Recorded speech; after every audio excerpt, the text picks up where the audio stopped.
12ஆம் வகுப்பு மொழிபெயர்ச்சி பார்த்துட்ருக்கோம். இயல் 8ல் விடைக்கேற்ற வினா அமைத்தல் அணி இலக்கணம் என்று சொல்லக்கூடிய பகுதியை அதற்குரிய அணி இலக்கணத்துக்குரிய படங்களும் கருத்துக்களும் இதில் சொல்லப்பட்டிருக்கு. அந்த படத்தை பாருங்கள். அப்பொழுது உங்களுக்கு அந்த அணி இலக்கணம் எளிமையாக புரியும். அதை படித்து பயனடையுங்கள்.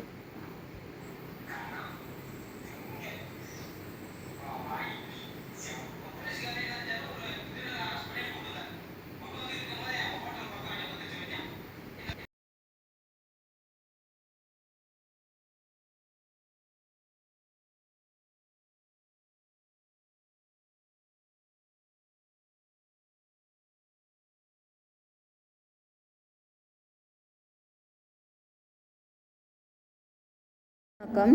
தமிழ் கேஎஸ்ஆர் சேனலில் பல பதிவு பார்த்துட்ருக்கோம். 12ஆம் வகுப்பு மொழிபெயர்ச்சி பகுதி பார்க்குறோம். மொழிபெயர்ச்சியில் விடைக்கேற்ற வினா அமைத்தல் என்று சொல்லக்கூடிய பகுதி. அதில் ஒரு தொடர் கொடுத்துருப்பாங்க. அதை நீங்கள் வினா வாக்கியமாக மாற்றி வினாக்குறி போடணும்.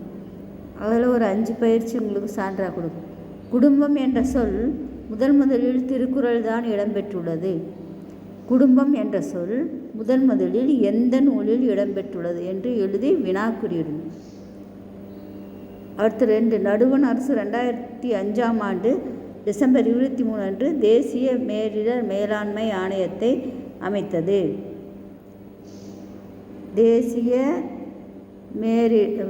தேசிய பேரிடர் மேலாண்மை ஆணையத்தை நடுவண் அரசு எப்போது அமைத்தது என்று வினாக்குறி போடும்.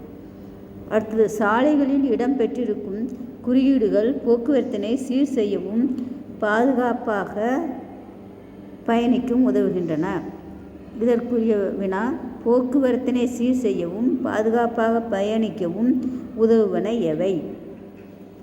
4, 1856இல் தென்னிந்தியாவில் முதல் தொடர்வண்டி நிலையம் ராயபுரத்தில் அமைக்கப்பட்டது.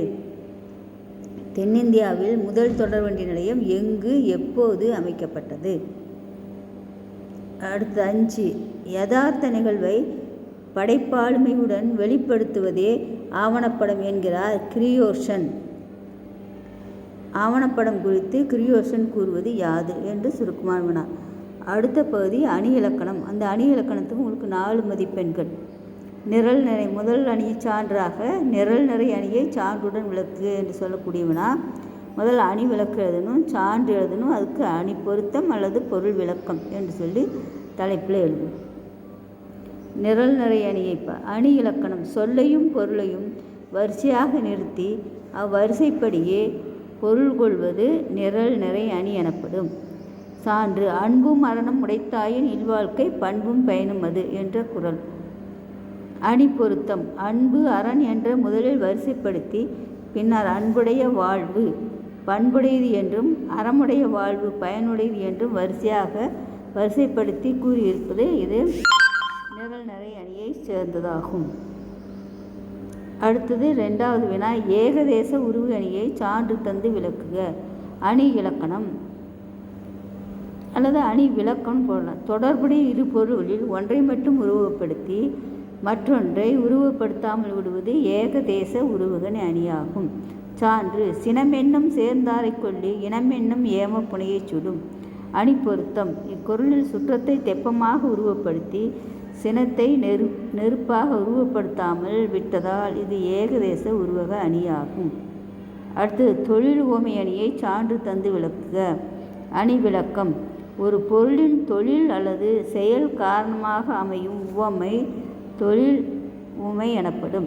சான்று, அகழாது அணுகாது தீக்காய்வார் போல்க இகழ்வேந்தர் சேர்ந்தொழுகுவார். இதனுடைய அணி பொருத்தம், அரசனை சார்ந்து இருப்பவர் குளிர்காய்பவர்களைப் போல தீயிலிருந்து அகழாது அணுகாது இருத்தல் வேண்டும். இதில் அகடுதல் அணுகுதல் போன்ற தொழில்கள் ஒப்புமைப்படுத்தப்பட்டுள்ளன. ஆகவே இது தொழில் ஓமை அணி ஆயிற்று. அடுத்த வினா, எடுத்துக்காட்டு ஓமை அணியை சான்று தந்து விளக்குக. அணி விளக்கம்,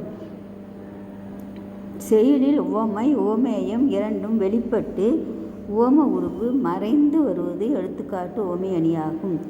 துஞ்சினார் செத்தாரின் வேறல்ல எஞ்ஞான்றும் நஞ்சு உண்பார் கல் உண்பது எல்லாமே உங்கள் பாடப்பகுதி வினாக்கள். அணி பொருத்தம், உவமை துஞ்சினார் செத்தாரின் வேறல்ல. துஞ்சினார்னா உறங்கியவர்கள். உவமேயம் எஞ்ஞான்றும் நஞ்சு உண்பவர்கள் கள் உண்பவர்கள். நஞ்சுங்கிறது விஷத்தன்மை உடையது, உயிரை கொள்ளும் விஷத்தன்மை. ஆனால் கல் உண்ணக்கூடியவர்களை படிப்படியாக அவருடைய உயிரை அளிக்கும் என்பது இதில் சொல்லப்பட்டிருக்கு. அடுத்து ஓம உருபு போல என்ற ஓம உருபு மறைந்து வந்துள்ளது. அடுத்து 5 உவமை அணியை சான்று தந்து விளக்குக. அணி விளக்கம் செயலில் உவமை உவமேயம் உவம் உருபு ஆகிய மூன்றும் வெளிப்படையாக வருவது உவமை அணி ஆகும். சான்று உடம்பாடு இல்லாதார் வாழ்க்கை குடக்கு இருள் பாம்பொடு உறைந்தற்று உடன் உறைந்தற்று. அணி பொருத்தம் உவமை உடம்பாடு இல்லாதவர் வாழ்க்கை, அதாவது குடும்ப வாழ்க்கையில் மகிழ்ச்சி இருக்கணும், அப்படி என்றும் சண்டை சச்சரவாக இருக்கக்கூடிய பகுதிகள் உடன்பட்டு வாழாத வாழ்க்கை. அதுக்கு என்ன உவமையும் சொல்லியிருக்குன்னா குடக்கு இருள் பாம்போடு உறைந்தற்று. இருள் நிறைந்த குகையில் பாம்போடு குடி இணைந்து வாழ்வதை போன்றதாகும் என்று சொல்லியிருக்கு.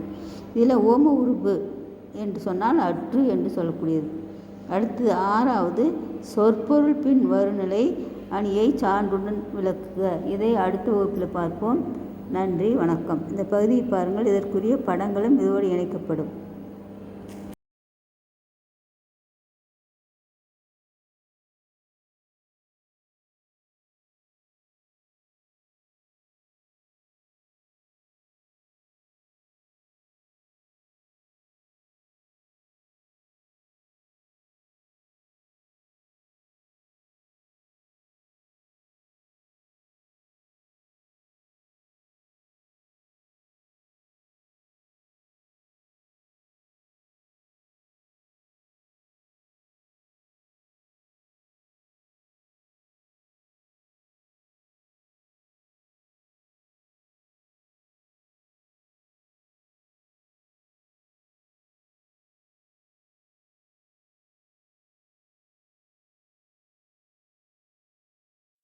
பன்னிரெண்டாம் வகுப்பு மொழிபெயர்ச்சி பார்த்துட்ருக்கோம்.